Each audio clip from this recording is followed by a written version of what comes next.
scary skeletons and shivers down your spine. Push button record. Nice. Yes. That's how it shall be done. Alrighty. It shall be done. I just gotta do a big stretch. Okay. Stretches is important. I forget to do them all the time.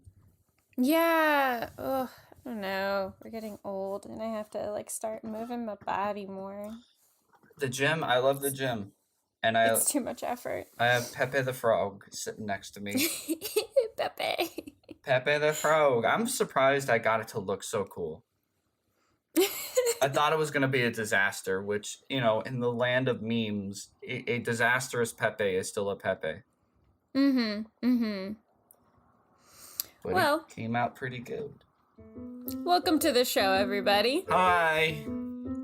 This is the podcast where we ask the question, remember the Aughts? Yeah. I didn't remember this one, but you did. Yeah. We talk about everything in the Aughts and inspired by the Aughts from Hey Monday to Thursday. Maybe I'm going a little too, from screwattack.com. Did I talk about screwattack.com? What is it called? Screw Attack. It was like a gamer website where they used to host the Angry Video Game Nerd videos. Oh, I've never heard of this. But I think you've heard of the Angry Video Game Nerd, right? Well, I've heard of that, but I don't know this website. Yeah, I think Screw Attack was a website that hosted this type of... this is like... YouTube had not become YouTube. And most videos were shared on, specific websites for sharing them. There was a bunch of websites. I know everyone knows... You're the Man Now Dog, E-Bombs World, Albino Black Sheep. Newgrounds was maybe the biggest one, but Newgrounds had more gaming and animation culture to it, and pornography. Soft pornography, but 2000s edgy, they ain't cook comedy type of pornography. Sure. I don't really know the differences in pornography that much. It's alright, we don't need to go back to that. There was good times, and then there were bad times. Okay, I can't really speak in regards of pornography and how it's changed. I can have a whole lecture, but... Okay. You can lead that one, and I will just be technical support. All we need to know nowadays in 2021 is support independent creators and their endeavors. That's all I stand by. Support sex work is real work. And it's difficult and it's challenging, and we need to respect the people doing it. Yeah. And now we're going to talk about a children's show. Yes! Now, you mentioned this to me, I think after we did, after we recorded for Crybaby Lane, which that was a fucking... Ooh, I'm still not over that, Tom. That was something else. Yeah. Even going back and listening to the recording of the episode, I was still not about it. I was still trying to figure out how I felt about it. It's weird. Yeah. So we were talking about, there was a moment in the episode where we talk about how Nickelodeon had Are You Afraid of the Dark? Cartoon Network had Goosebumps. And then I even say, oh, that's so weird. And I guess I was, subconsciously thinking of, well, what was Disney's version of that, teen, tween, spooky, supernatural show? And for Disney, it was so weird. And I loved that show. So I was actually really surprised when you had not heard of it. Can you hear it? This place must be swarming with unsettled spirits. Can you see it? Is the man on the road a ghost? Don't turn around, because once you do, you won't believe it. Step inside it, the Phillips family tour bus, for a road trip into the paranormal. She can predict the future. It's so weird, with Fee and her rock star mom working together to solve the mysteries of the unknown. That was really freaky. So weird. It's every week, and it's only on Disney Channel. Yeah. Wait, did Cartoon Network have Goosebumps? I thought that they were the ones who would, release the episodes. I remember I think it was on Fox. Fox Kids. I think that's where it was. But then I don't know. Okay. I've heard it both ways. It might have been something that like started on Fox Kids because I definitely remember it there. Okay. But then like Cartoon Network eventually, like, you know, the Time Warner Network eventually gobbles up a lot of content. Mm-hmm. Gobbledy. But I don't think it was the Saturday morning Fox Kids, was it? Because that's when I would watch Digimon and like Metabots. I'm not sure. I don't think they would put it on the Saturday morning Fox Kids. Like, I remember some episodes coming out on Fox, but then I remember later on Cartoon Network would share episodes of Fox. I mean, oh my goodness. Cartoon Network would share episodes of Goosebumps. Yeah, now I'm very curious. Okay, I did look at this. I looked at this. Where did Goosebumps air? Goosebumps air. It did air on Fox. Okay. And then maybe it got syndicated by Nickelodeon. Cartoon Network. I'm not sure. Broadcast history. Yeah. We're a little you're right. fried. Oh my God, you're right. Haha. Every October in 2007 to 2009, Cartoon Network would air Goosebumps. Okay, that makes sense. There we go. Because I just sort of associated Goosebumps and then the later ones that they made with Jack Black with Cartoon Network. Oh, I actually liked that first Goosebumps movie, but then they made another one. A lot of people liked it. Then they made another one. Sure. And I'm assuming that one wasn't as good. I didn't even bother. Yeah, okay.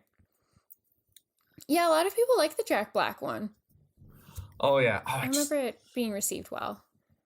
But now you brought up a good point. Did Disney Channel have their version of this? And it turns out they did. And I was unaware for so long because I didn't get Disney Channel until like 2005. Okay. I loved this show. I know. I thought it was very great. excited. And I see why you love it. It's very charming and very well written. It's very well written. I thought the acting was good. I feel like it implemented supernatural events and different like myths and stuff like that and different creatures. But at the same time, I never felt scared. I felt like it was more about the story than it was me actually being terrified. Because Goosebumps, I definitely couldn't handle. That was definitely scary. Are You Afraid of the Dark? For some reason, I could handle more. But looking back on it, I was still like, oh my God, that shit was terrifying. Like, there's the one at the bottom of the boarding school where they go to the pool and just like a bloody skeleton appears out of the pool. Do you remember that? Yes, I remember that one. Yes. Yes. There are some that we definitely blocked out. But So Weird, I felt like was always supernatural and still like wasn't focusing on being scary. It was more about the story and sort of like the sadness and longing from family to like hang on to their loved ones. What do we do for our loved ones? And then like, is there a way that we could ever get them back or find them if they've passed on? Yeah, because like I had to watch some episodes to get caught up, and I watched the first episode. And do you want to give a basic premise of the show? Yeah. So, and I think also like what's so great about this show is that it does really revolve around early aughts, late 90s technology, because it is all about this teenager, Fiona, who has a website where she encounters or she documents her supernatural encounters, and people can send her emails about their supernatural encounters to her website. And she spends her life on the road with her rock star mom, played by Mackenzie Phillips, known as Molly Phillips in the show. And they sort of like form this like friend family with Mackenzie Phillips's driver on the show, who is the voice of the Ox King in the Dragon Ball Z anime. Yes. Wait. Yeah. He's the Ox King? He's the Ox King, man. Whoa. He is the Ox King. He is the Ox King. And I knew it immediately when I found out that that was his voice. I was like, oh, I remember that voice as a child. So it's about this sort of like makeshift family of like Fee, her mom, who is a widow, her brother, and then the driver, the driver's wife, and also their son, Clue, who is played by Eric Von Detten. Mm-hmm. And it's about them going on the road, and while Molly, her mom, is like singing and performing, they experience supernatural encounters on their journeys.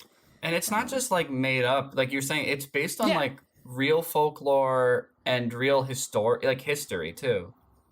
Yeah, and it's based on these myths, not just the sense of like spooky haunted ghost stories. Like, I actually think the ones that are like werewolf vampire don't actually fit to me in the story as much as like the Banshee or the Will-o'-the-Wisp or like the Norwegian Troll episode.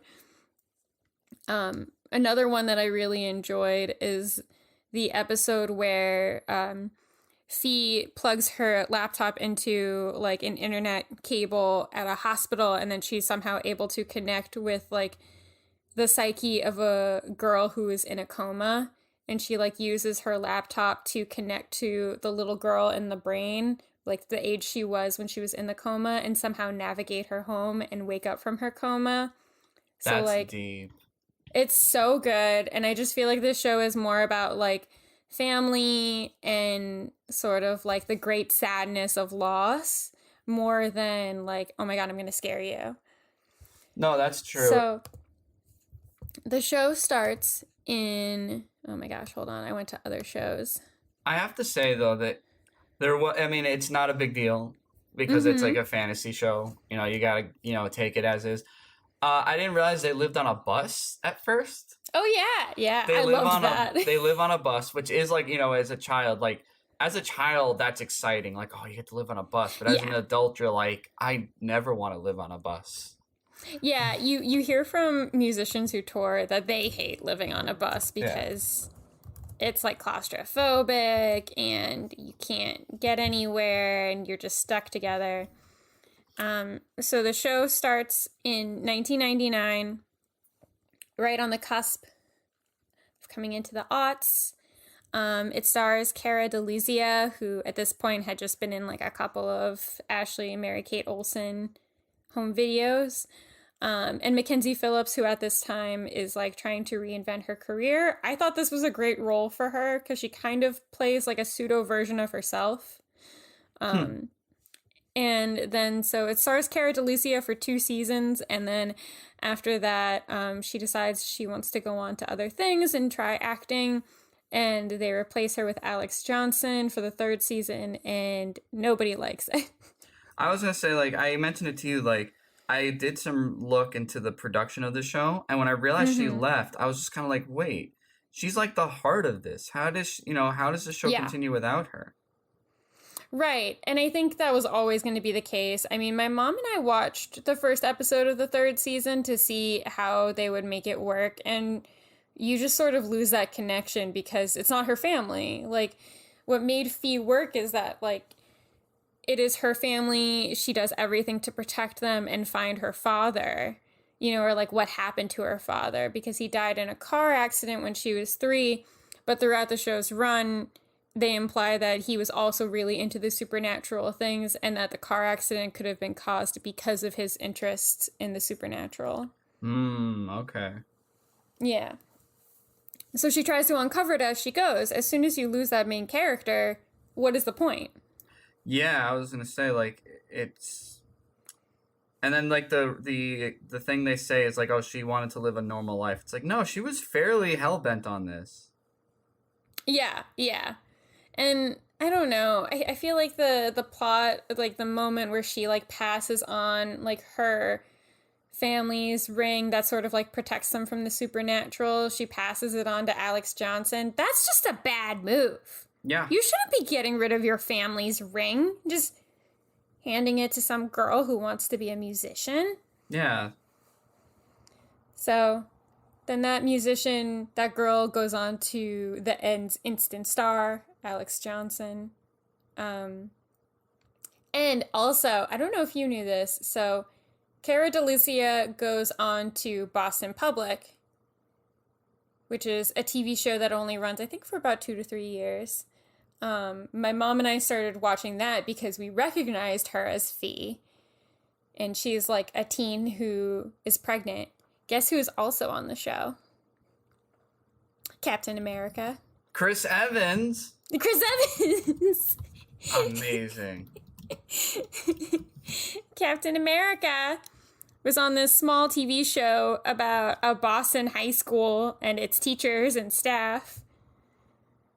And, you know, he's like the jock or whatever. God bless him.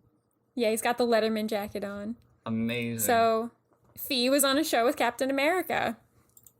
Bless him. I love him. Yeah, that show didn't run too long either. But, so I was really excited to talk about So Weird because I feel like it's kind of in the same field as like those other shows that we've mentioned and the other things that we've talked about. But I feel like it sometimes gets left out of the conversation a lot. And I feel like it also has like a lot of soul, and I feel like a lot of it's in its storytelling. Like you mentioned that like without Fee, what is the show? I feel like for a teenager, she was a really good actress. She was very strong, and I enjoyed it. I enjoyed from what I watched. The only comment I have to say is, how did she have internet on a bus? In 1999? In 1999. Well, that's where I feel like I just have to accept it. Yeah, TV show technology is always a few years ahead of where it actually is. Yeah. You know? Like, I love when Parks and Rec goes a few years into the future and we all just have, like, floating glass screens as our phones. Yeah. Oh, yeah, that was oh, my God, it's weird to remember I was there for when that show ended. Like, I was still watching it weekly. Yeah. Oh, Parks and Rec. I have, like, a lot of issues with watching shows finales because I just don't want it to end for me. I know, but it's gotta end. I know. I have a hot take. I think Parks and Rec ended a lot better than The Office ended. Ooh. I'm throwing it out there. I think that The Office is a great show, but lost steam after Pam and Jim got married. I disagree with that statement. I feel like there was still more to the show after Pam and Jim got married. I don't like the part of the show where they start to develop relationship issues. That was very uncomfortable for me because it felt too real. Like, it felt like a very real situation where a couple could get divorced. But it also just didn't feel like Pam and Jim. But I guess that was the point. It was like, okay, they're a perfect couple. What happens when they're, like, really pushed to the edge? But as far as endings go, it's really hard because I love both of those shows. I mean, if I'm going to enter another contender, The Good Place ending is definitely the best ending. It was. Well, I think they had the plan from the start, like how to end it. Yes. Yeah. And then Parks and Rec, it did have a really good ending. It was really good. It sort of closed things up exactly where they should be. I love that Gary's favorite town that he wants to vacation in is Indianapolis. God bless him. He just loves Indianapolis. That's amazing.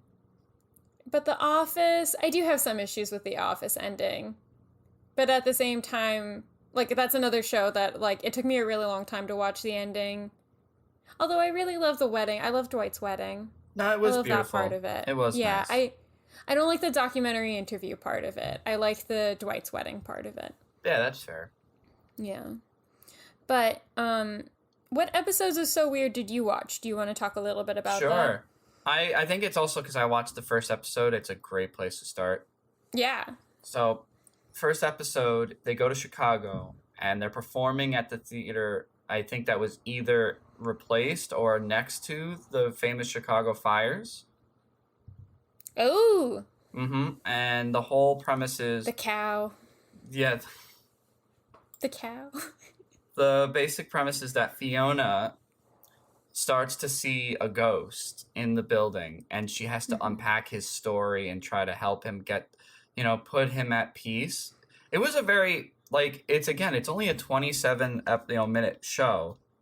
Mm-hmm. But, I was kind of blown away. I'm like, oh, they're going there. Also the effects, the production for this, very well done. There's like a scene where like there's a haunting happening, and this whole room starts to like pivot and like twirl, and they're like hanging on, and it's like almost like they're like on a sinking ship. And I'm like, that's a lot of production value. But I mean, it's Disney Channel. I mean, I'm assuming they could afford that more so than like Are You Afraid of the Dark? Sure. In their Canadian budgets.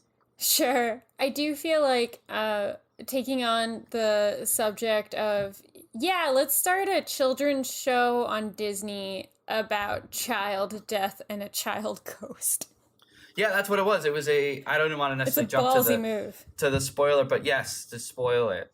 The ghost is a dead child who died on aboard a sinking ship and has been lost from his parents, and she helps to reunite the ghosts with each other. And that was wow. That was a punch. Also, the bus driver is also their teacher. Squatch. Yep, His Squatch nickname is their Squatch teacher. in real life. Because that's another thing I think I'm glad they took into account. It's like, these kids are on tour, but they still have to like do school. I mean, the thing is during the pandemic, I have heard of a lot of parents learning how to homeschool their kids. So it's not entirely uncommon for someone to learn how to become a homeschooling teacher. So that way they can still get their education in, especially in a scenario like that where it's just them on the tour bus. That kind of makes sense. Oh yeah, that's what I'm saying. It made sense. I was like it was just an interesting thing I thought about. I'm like, oh yeah, if they're on a tour bus, they would have to learn, because that's another show that did like the tour bus sort of thing was Wild Thornberrys. Yes. But I mean, instead of musicians, they were like animal, like they broadcasted an animal television show. Yeah. And I just thought about, I'm like, do they ever like do schoolwork? Right. I mean, do you remember when we used to play the the Thornberrys, like doing like an animal documentary, but it was for Pokemon? Yes. Oh my God, we did do that. Yeah, we did do that with Elliot. God bless him. Elliot. He just like was like happy to be included. He was just along for the ride. He was a good kid. It's been a long time. Jesus, memories. I know, we're old. 30. 30. But no, you're right. There is like the Thornberrys aspect to it. But at least then there was like sort of a real life counterpart, which was Steve Irwin. So it made sense at the time. Like, yeah, sure, a family could go around a bus and make a animal show. And then I think with So Weird, it worked because of Mackenzie Phillips, because she actually was a musician, and she had gone through a lot. Right? She wrote the intro to the song, I think, because like I remember in one of the episodes I watched, they play that song on stage, and I'm like, that's the intro to the song. Oh yeah, to the show, honestly, the music is pretty good.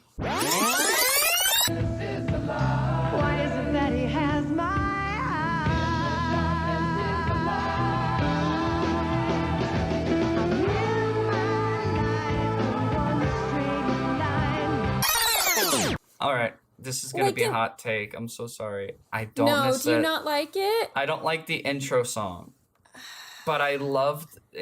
Not jumping too far ahead, but in the Banshee one. Oh my God. The Irish song she sang, that was a fucking jam. The Rock, dude. The Rock. No, The Rock.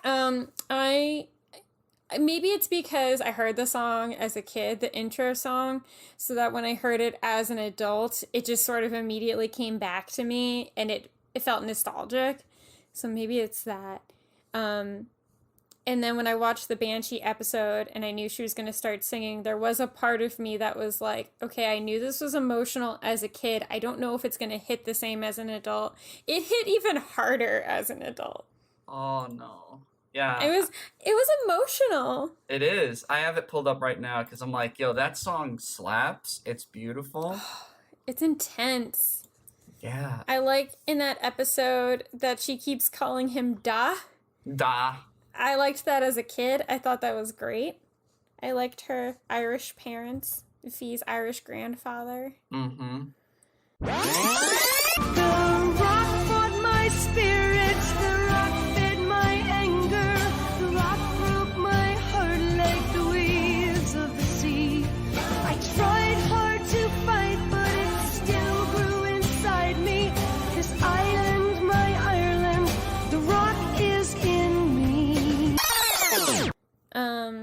Yeah, The Rock's a good song. It's a great song. Also, it just makes sense, like, I guess, like, I haven't done a lot of research into it, but I remember when you and I both took an Irish literature class in high school. Ugh, yes. A lot of Irish literature expresses this sort of pain, Yeah.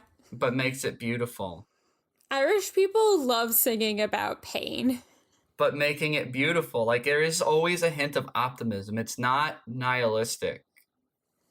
Right. I mean, I think even when we were in that class and we listened to like a Christmas song, it wasn't a happy Christmas song. It was about them being two terrible people.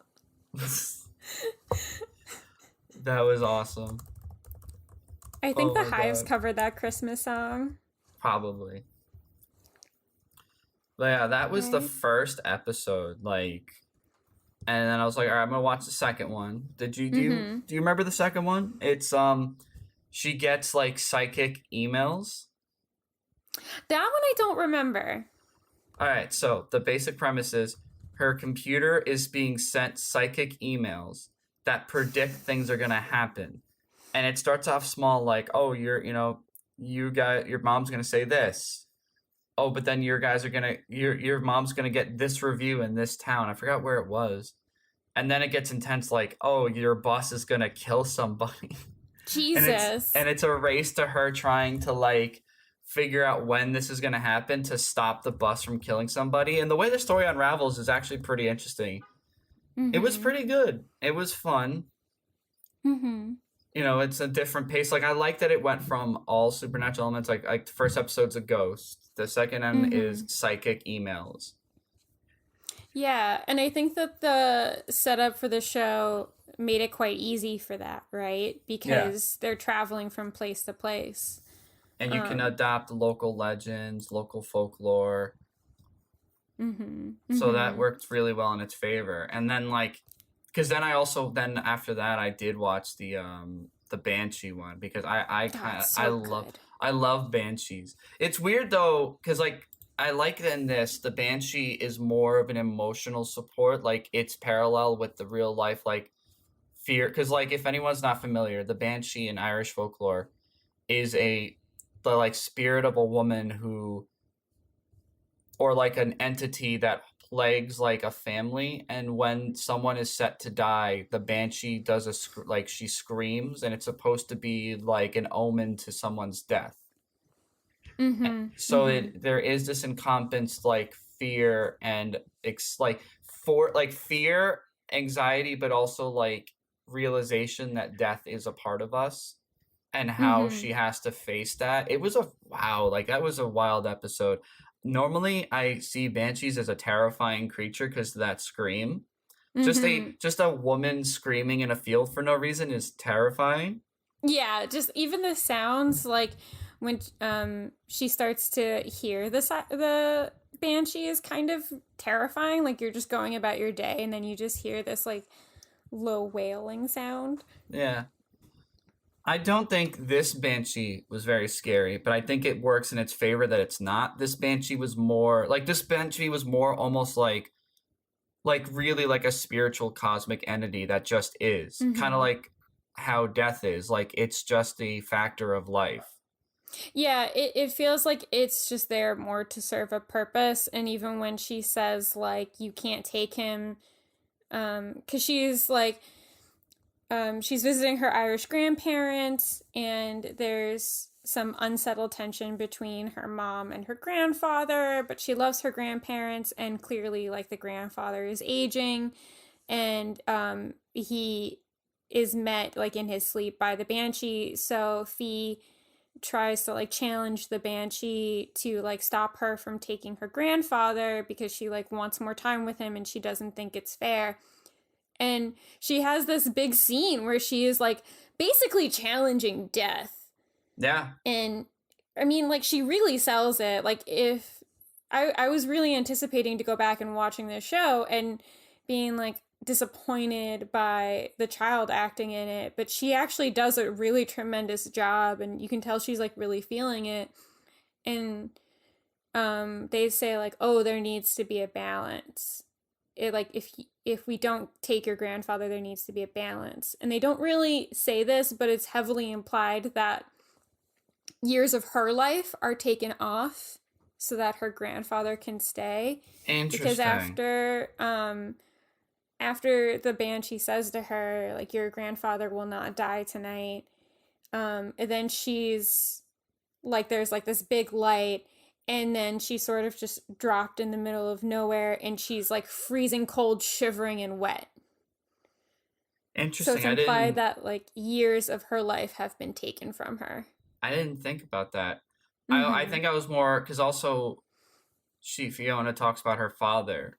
Mm-hmm. And the banshee reveal, because like obviously each family has, like, I guess in the Irish folklore there's the banshee haunts the family, and that's like your thing. Mm-hmm. But she mm-hmm. says like, we didn't take him, like her father was taken. Like you said, there's this hint and inkling of other supernatural elements at force. Mm-hmm. So that was a weird like little lore build moment where I was like, oh, now I kind of want to know what's going on. Yeah, I don't know if they ever do. I think at the end of the second season, they at least get closer to what happened to the father. But I don't know. I don't remember if it's ever actually decided. So I do want to go back and just watch the first 2 seasons entirely, because throughout different episodes, they, you know, any of the episodes that focus on her family, I think are really, really great. Oh yeah. In the second season, there's also another episode called Nightmare, which is really good. It's about the brother Jack. He keeps having this like reoccurring nightmare, where he's sort of in this big lit up square box, and he like there's a monster that keeps appearing, and then he finds out that it's not really about the monster itself or what that is, but it's more about his fear of losing his sister and his mom. Oh, interesting. In the same way that he lost his dad.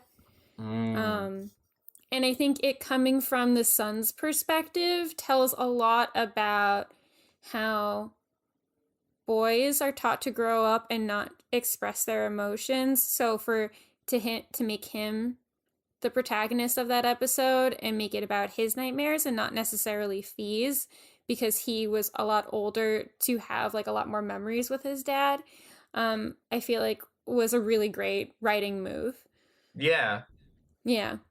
I was gonna say, like, that is this show does really well at discussing and analyzing loss.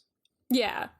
Like taking a look at it, and it's almost like the spiritual folklore elements are almost like filters to help guide us through, you know, these like very real emotions and feelings through supernatural means. But then there's some episodes that had nothing to do with that, like the siren episode.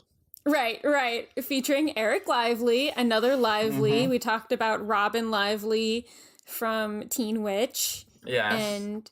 And this is another Lively sibling. Oh, yeah. And also the siren episode features Jewel State, who played Keeley in Firefly. You know what? You're gonna hate me for this. I never watched Firefly. I know you've never watched Firefly, and I have a lot of feelings about it. I know, I'm sorry. It's a good show, Tom. I'm you not should saying watch it isn't good. I'm sorry. I didn't mean to raise my voice. No, please raise your voice. It's a good freaking show.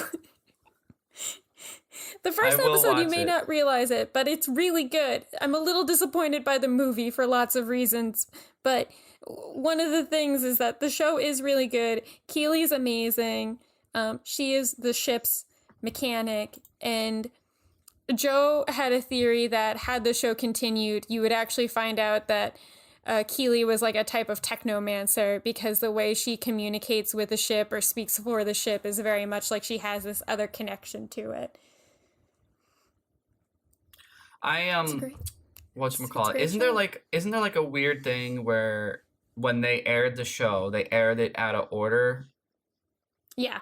So like Yeah. if it's online, how do I make sure I watch the first, like the real first episode and not the false first episode? I think it's in the order online. Like if you watch it on Netflix, it's in the order. I mean, part of the issue is that they had no knowledge that this was going to be the end, and it was just kind of like thrusted upon them.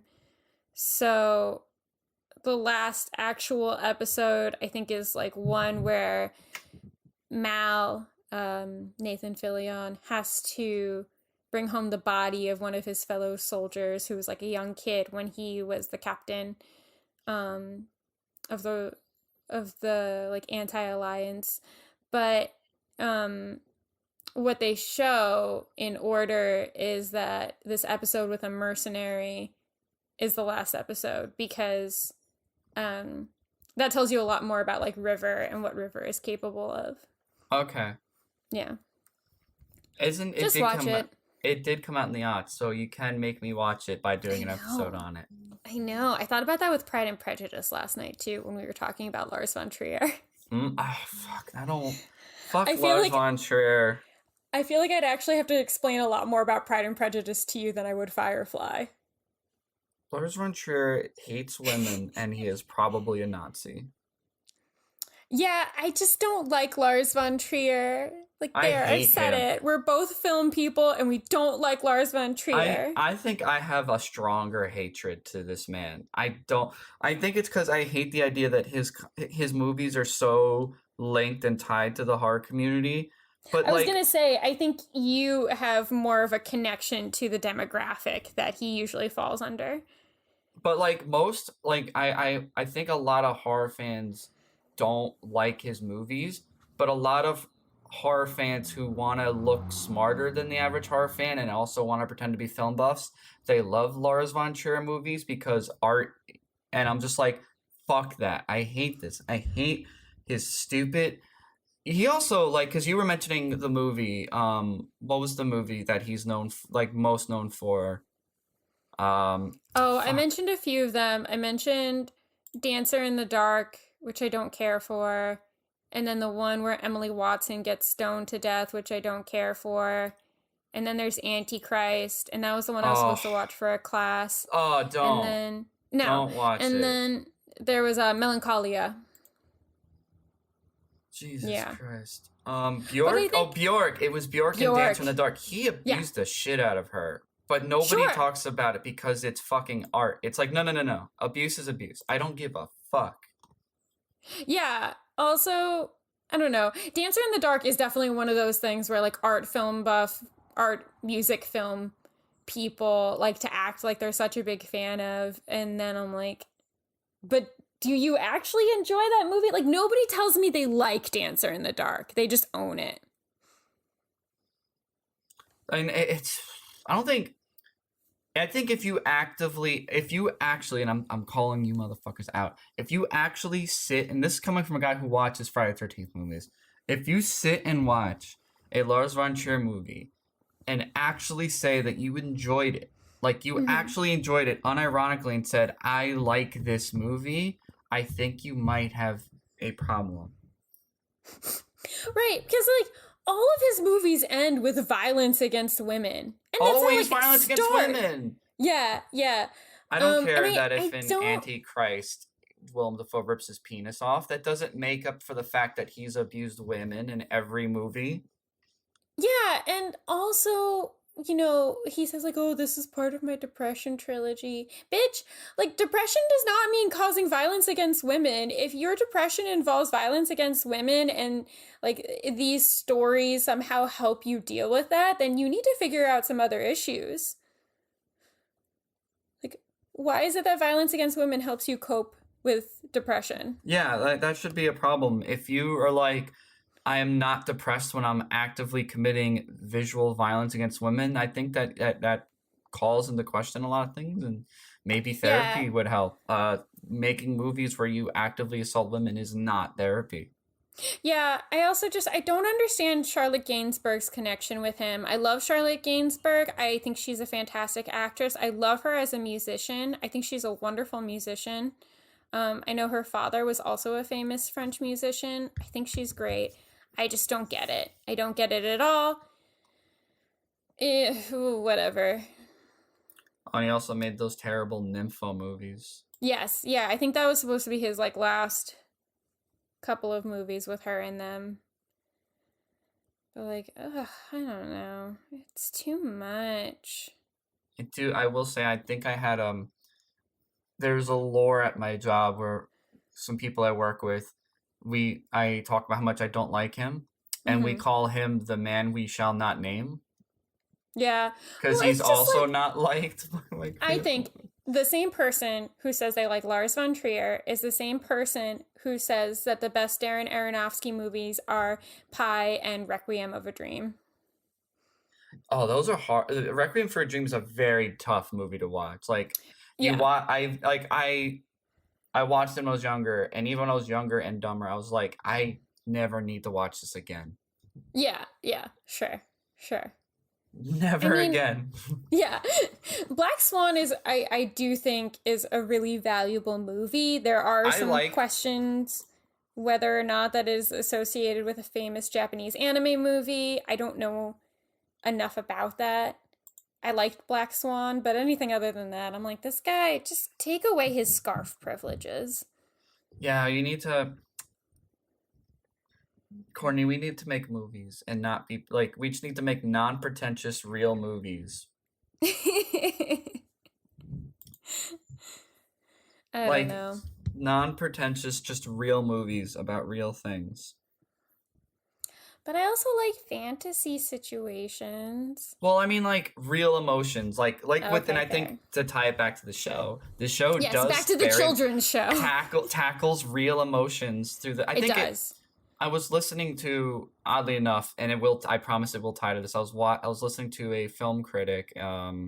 Forgot her name. She was really good. She was talking about Halloween and genre film, and she was talking about how, because in like the 2018 Halloween, off the footsteps of Me Too, and Jamie Lee Curtis made an act of like part of her coming back was to have like a hand in producing and have a strong like influence on the script. So there is a bit of that like energy in the movie of fighting back against trauma. And they made a point that sometimes when you take the otherworldly thing, like in fantasy or horror, and you give it a subtext of progressive ideology, it's easier to swallow than to give it outright front. And I think the show kind of does that when it comes to accepting death and like loss. In a way, because it's like, this is the fun, quirky show about the girl with the laptop who, sees, Yeah, she's got the tattoo choker necklace and she puts her hair in cute buns. Yeah. But then you watch, like, that Banshee episode really did hit a place. Like, I was just like, this is like a beautifully sad, but like just beautiful around, like, way to explain to a child the inevitability of death. And it's easier. I think it's easier for people to swallow that pill than to like put a picture of a dead person and be like, "This happens." Yeah, exactly. This happens. Did you watch the Rebecca episode? No. What's the Rebecca episode? Okay, it's in season 1, and it's like about the family. So Molly talks about like her childhood best friend and how they hit it off. And how devastating it was for Molly that her family just up and left one day when they were 13. And she never saw her best friend again. She runs into her while they're on tour, and she's still 13. Oh. So it turns out that her best friend actually is sort of this like supernatural anomaly that she ages, but it's at an incredibly slow rate. So it's like she ages every 100 years. So she was actually like 13,000 years old. Or 1,300 years old. That's crazy. But what the show is really about is sort of like the emotional loss that Molly felt, and sort of like that devastating loss when you're a kid that like you lose your best friend and they just move away and you can never hear from them again. And it's almost poetic that when she sees her again, she's the same age. Yeah. Yeah. Like, because that's like when you miss, like when you get dealing with it now, when you deal with that kind of abandonment, you create this like image of the person of the last time you saw them, and it almost creates like a myth of them. So it is this weird, cool parallel that like in the show she sees her and she actually is that age. That's I gotta watch that. That's interesting. I feel like you should also watch then the Lost episode where she is communicating with the woman who's in a coma, and it's sort of like she's navigating the like child version of the patient home, because so she starts to communicate with her, and so on this is where like some Aughts choices are very interesting. So on Fee's end on the computer, it's coming up as like an IM chat. Okay. The communication with the psyche of the patient who is like in the form of a child, right? And then when the child is hearing Fee respond, she is hearing her voice. You could make some super duper like excuse for it, that like, oh, when you're in a coma you can still hear the voices of the people around you or something like that. But I don't know how she would know exactly what Fee's voice sounds like while she's instant messaging her, but okay. Yeah, no, that's fair. That is odd. Yeah, so what happens in the episode is, so the little girl in the brain explains to her where she is. She's like, I'm trying to get home and I'm lost. So Fee tries to help her. She tries to help her find her home. But then you find out that like inside the coma, like inside the dream of the person in the coma, the map has changed since then. So then Fee has to somehow navigate her home and also like figure out how to navigate her home when the woman's hometown looks completely different now. That's a good, yeah, wow. Yeah, and it's like how, I mean, like I'm feeling it now. I don't know how you feel about like our hometown, but I'm looking at it now and I'm like, this town looks completely different to me than when we were kids. Yeah, I do get that idea. Like, yeah. I can't even, like a sister just graduated high school. I But, know. like, sometimes I've seen going. I remember when I went back to it. I'm like, this is not the same high school. Yeah. Now they want to move it. What? Did you hear To about that? Yeah, they where? want to move the high No. school. I don't know. I think it's like next door. We should take Bikini Bottom and push it somewhere else. Literally next door. Yeah, and then they're like, well, it'll have these facilities and it'll be this bigger, and it's like, okay, great, but what if you don't use it properly? Then what's the point? Also, they put so much money into it. Where is it? I know. Yeah, I don't know what they're thinking. I mean, I do think that like the high school should be bigger because we had a very small high school, but I'm just not sure they're going to do the right things with it. In 5 years, they'll probably change their minds again anyways. And just bring it back. Yeah, exactly. We're like, well, we decided not to do that. And then I think in the article that I saw it in, they even started with, you may be surprised by this because we've opened and closed a lot of schools in the past 20 years. And it's like, yeah, Yes. we know, and it's not good. Saying it like that They doesn't make opened it up- any better. They moved up an entire, like, they built an entire, like, kindergarten facility that they just said, nah. Yeah, exactly. Yeah. But so, like, I thought that that was a really interesting concept of that episode, was that, you know, the person in her coma dream is only remembering it as she remembers. And it makes a lot of sense because that's the age that she was when she entered the coma. So that's all that she has of her hometown. And then, you know, for it not to be anything like that or to have to navigate around the changes, I felt like was very intense for a children's show. That is, yeah. Well, we talked about the Banshee. I've talked about the first two episodes. I mean, I mentioned the Siren, but please, will you talk about the Troll episode? Oh my god, can I talk about the Troll episode? Yes, I want to know about the Troll. And you said it was, what, Swedish? Norwegian. Which was really funny because I think this episode came out around the same time as they did a concert with M2M. Yes, this makes sense because this episode came out April 1st, 2000. Oh my god, M2M. Yes, and they do a whole thing where they talk about their like Norwegian traditions of trolls, and I love it so much. Don't say you love me. You don't need me, Millie. If you really, want me, then then give me some time. That was on the Pokemon movie soundtrack. It was. We'll have to talk about it. Oh my god, M2M. Don't go there, baby.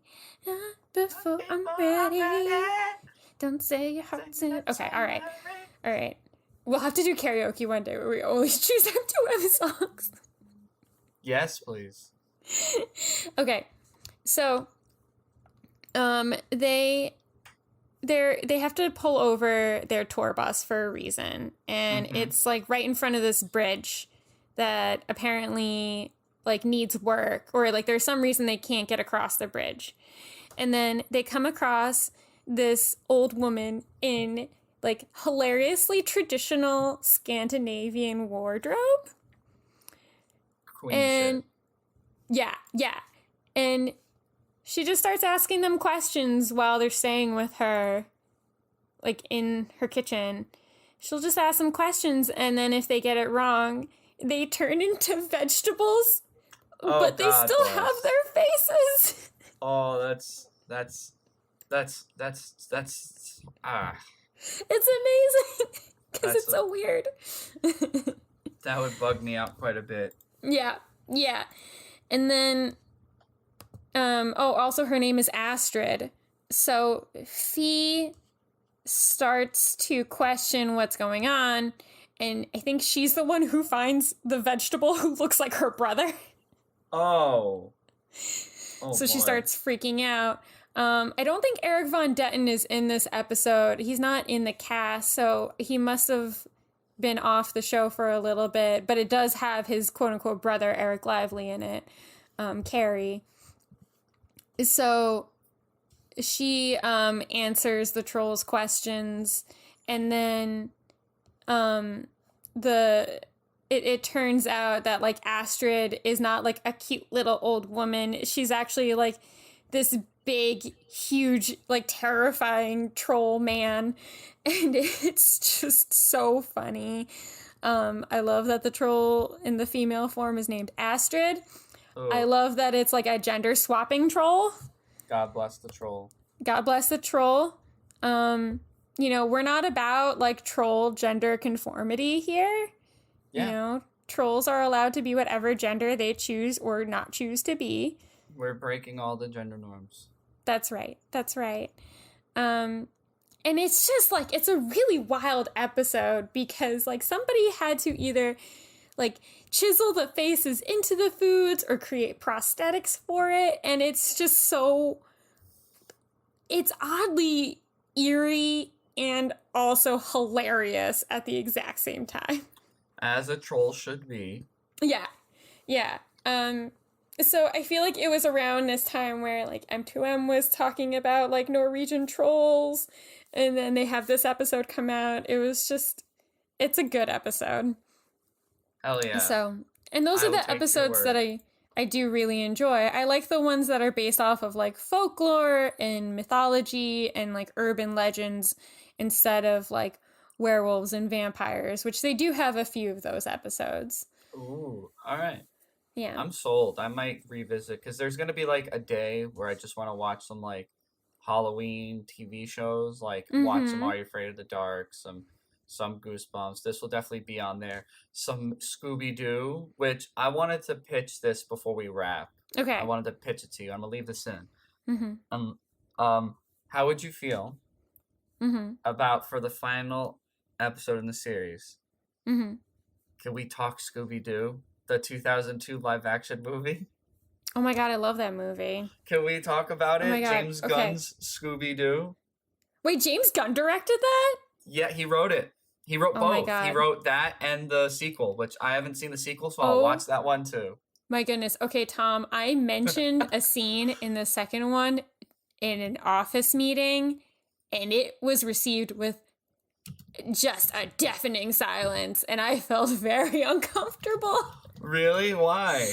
Well, we were doing icebreakers, and like, because I work with a bunch of like artsy and like musical theater nerds, we start every meeting with an icebreaker, and this one was about like what Halloween costumes would we want to be, and somebody mentioned the Scooby Gang and how like there's a lot of like sexy versions of the Scooby Gang, and then I just mentioned like, well, Linda Cardellini like really worked it up for the second movie, and then it just got really quiet. That's shame on them.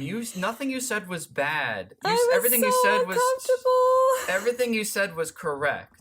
Right, because Linda Cardellini did look good in her latex suit. She did. And James Gunn. Nobody knew what I was talking about. Damn them. Well, It was weird. well, but like, here's the thing. They don't live in a world where they aren't aware of the Scooby-Doo movie from 2002, starring Freddie Prinze Jr., Sarah Michelle Gellar, Matthew Lillard. Like, Yeah. how do you Linda A fire Cardellini? cast. They have to know that movie happened. They didn't just not exist in the year 2002. I know. And then I'm like, am I the only person in this room who knows who Linda Cardellini is? Like, Honestly, is that what the issue is? I want you to go back into that office, slam your fist on the table, and be like, I'm not the weird one, you're the weird one. Yeah, I should have just ended it with like, y'all are making me feel weird, and I don't think that's fair because y'all are weird. How did they just completely miss out on this movie? Like, if it was like room full of Zoomers, then maybe. But that's If like what... the oldest person in the room was 21, then I get it. But how do you not live to the 2000s and not remember, oh yeah, there was 2 live-action Scooby-Doo movies. Yeah, that's where I think they tried to break off the silence, and they were just like, one of them said, like, after like a very long pause after my comment about Linda Cardellini, then they just said, huh, I've never seen those movies. And then they're all like, yeah, me neither. And I'm like, well, now you just made this weird for me. And I feel attacked. Oh yeah. No, So- so Scooby-Doo! Yes, let's watch the Scooby-Doo movie. I love the Scooby-Doo movie. The CGI does not age well, but you know what does? That cast. And you know what It's else? good. Yeah, It's a Matthew fire Lillard. cast. Matthew Lillard would go on to voice Scooby-Doo in all the cartoons, except for Matthew- this most recent movie, which is a shame. You don't get rid Yeah. of Matthew Lillard as Shaggy.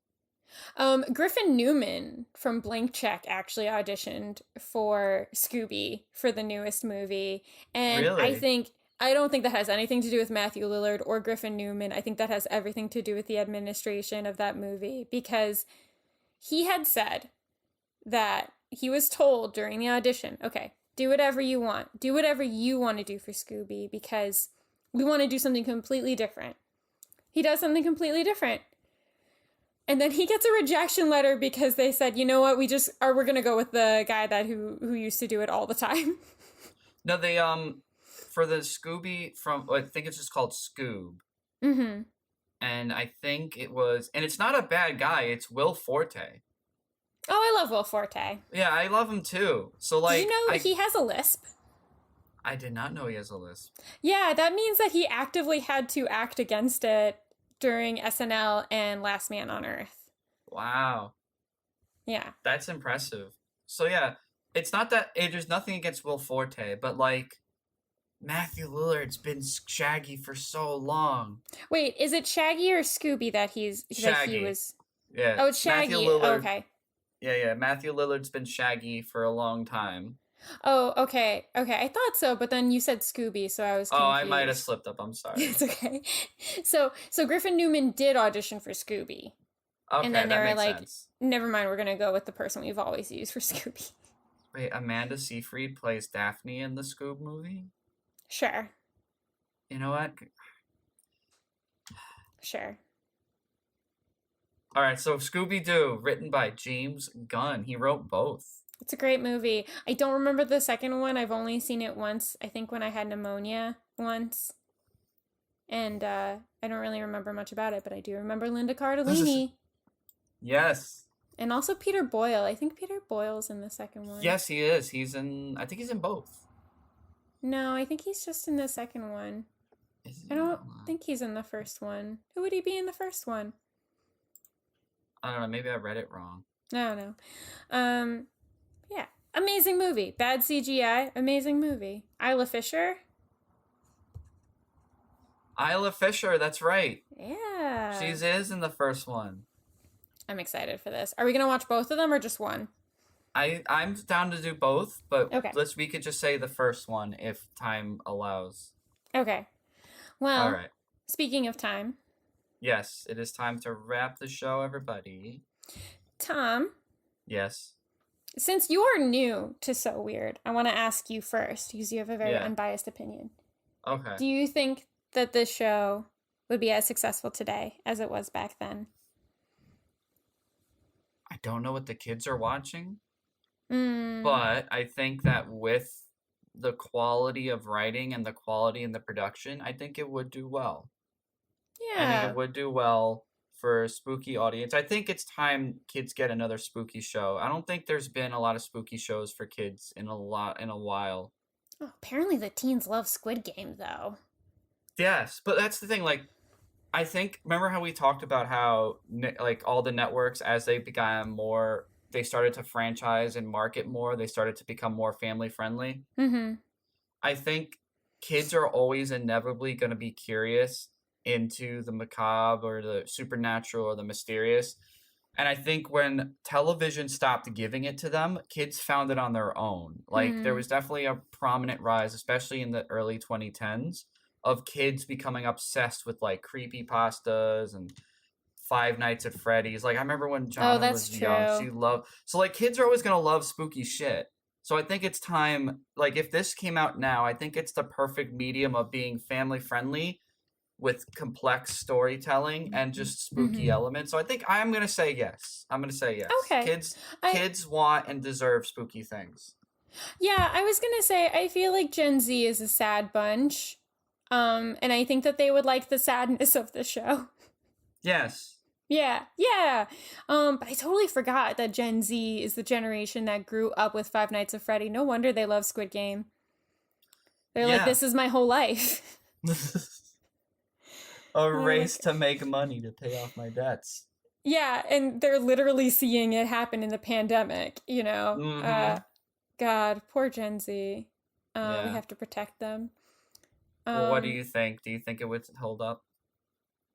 Yeah, I think it'd be good. I mean, I also enjoyed Mackenzie Phillips as a kid because, she was a real musician, and I thought she was a pretty strong actress in this. It would be nice to see some other actress, musician who maybe would like to do the same thing with their career that Mackenzie Phillips did with the role at this point. Like, I don't know what the parallel would be, but it would be really interesting to see. Like, what if it was like Michelle Branch?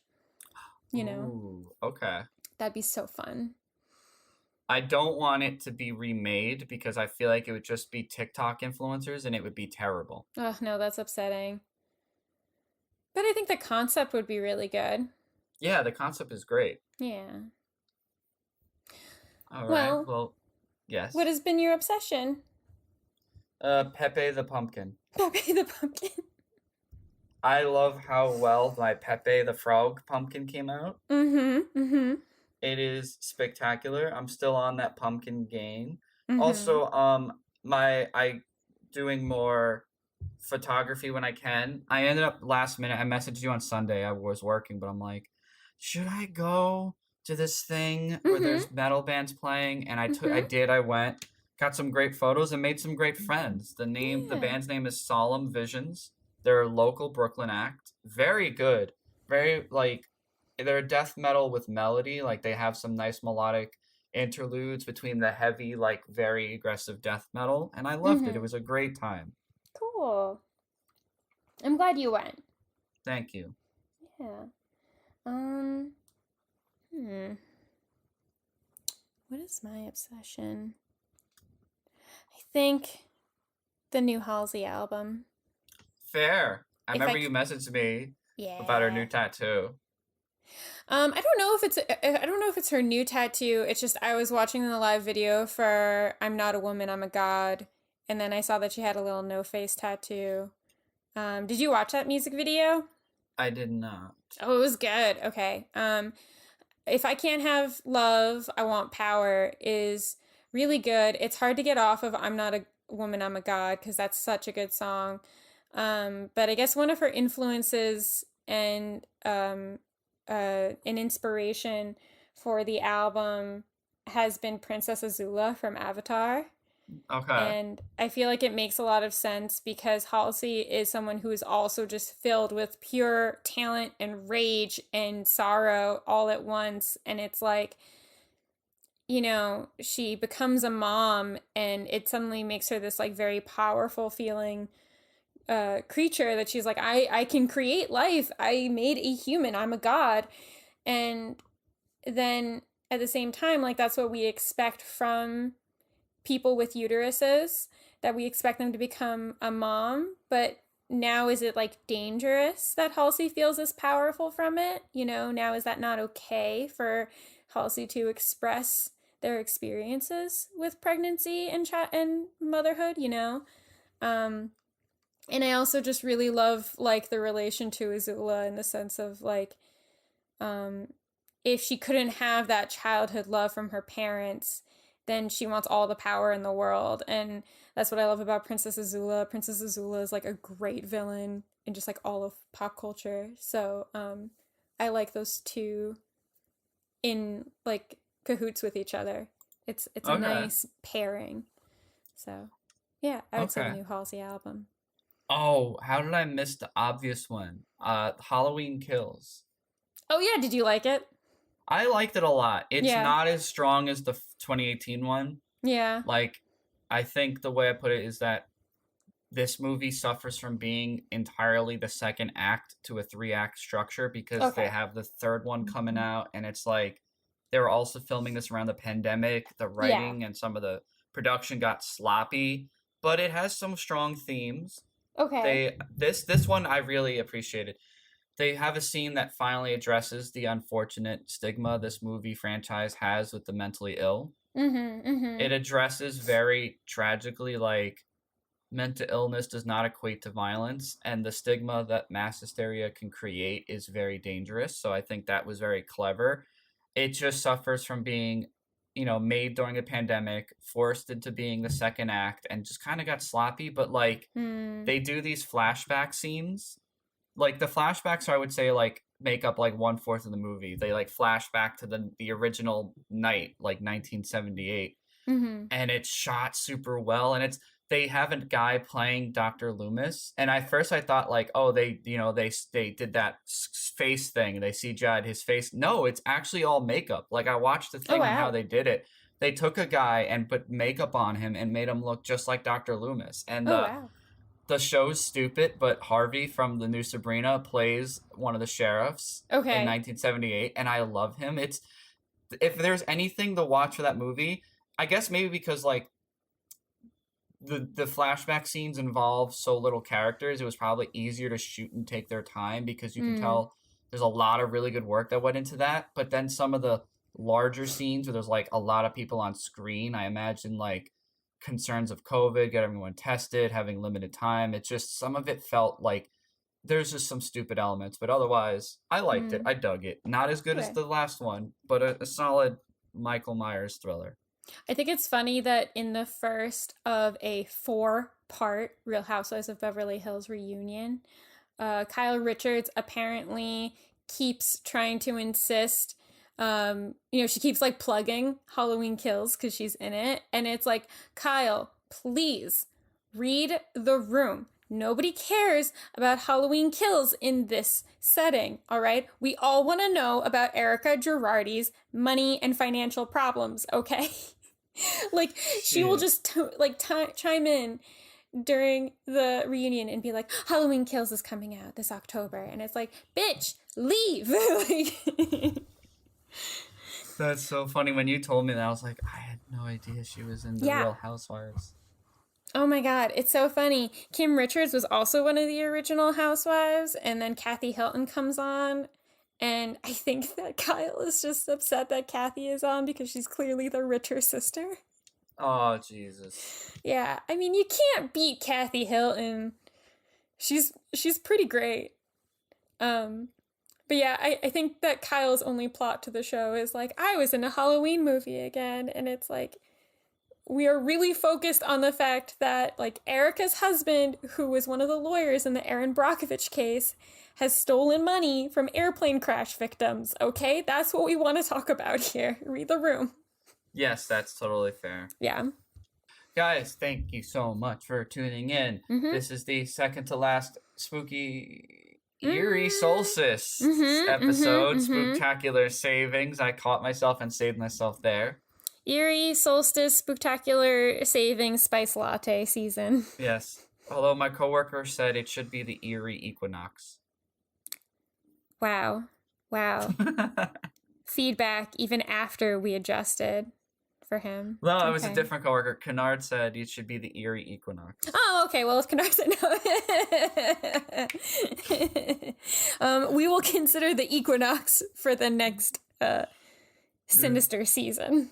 Yes, but thank you guys so much. Be sure to follow us on the Instagram at Remember the 00S Podcast. Bam. You can be sure to listen to us on just type it into your web browser. Remember the Aughts. You'll find it. It's on Google, the YouTube, the Amazon. Not by choice. Thank you, Jeff Bezos. Apple for you fuckers. I'm so violent towards Apple. I know. You are very aggressive to our Apple fan base.